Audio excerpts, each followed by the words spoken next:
You've not carried a gun on your hip. I do, okay? And I can tell you that in my case, it causes me to de-escalate every situation.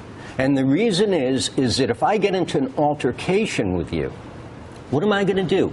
I'm going to go fisticuffs with you with a .45 on my hip and go to ground? I'm certainly not intending to shoot you.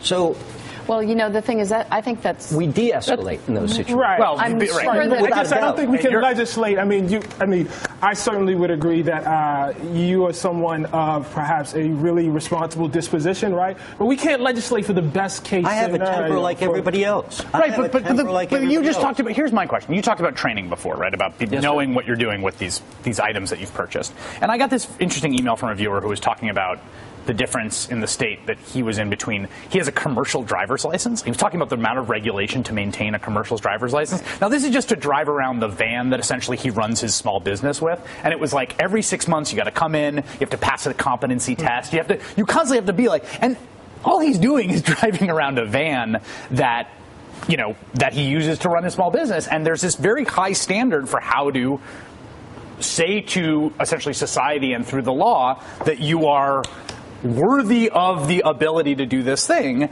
And one can imagine some kind of world in which the training you're talking about was actually legally checked. What would be wrong with that?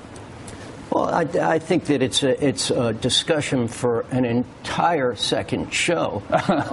What would be wrong with that? First of all, it would require registration of every gun owner in this country, which is against which has been constitutionally odious. Yeah, I mean, you enter the slippery slope right there. I think that. Why do we have to register cars and have insurance, and we should not? Because it's a privilege. Because it's a privilege. Because in our law, that is considered a privilege to allow you to drive.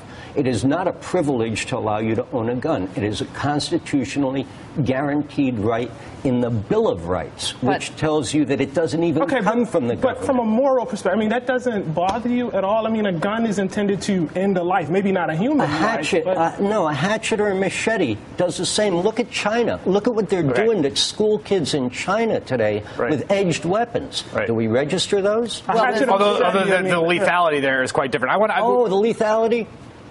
How many were killed most recently in China? No, 27 were stabbed, and they all survived. No, there was. Although they have other lethal ones as well. There's been this weird outbreak. There have been several multiple killings with edged weapons. We're going to return this topic.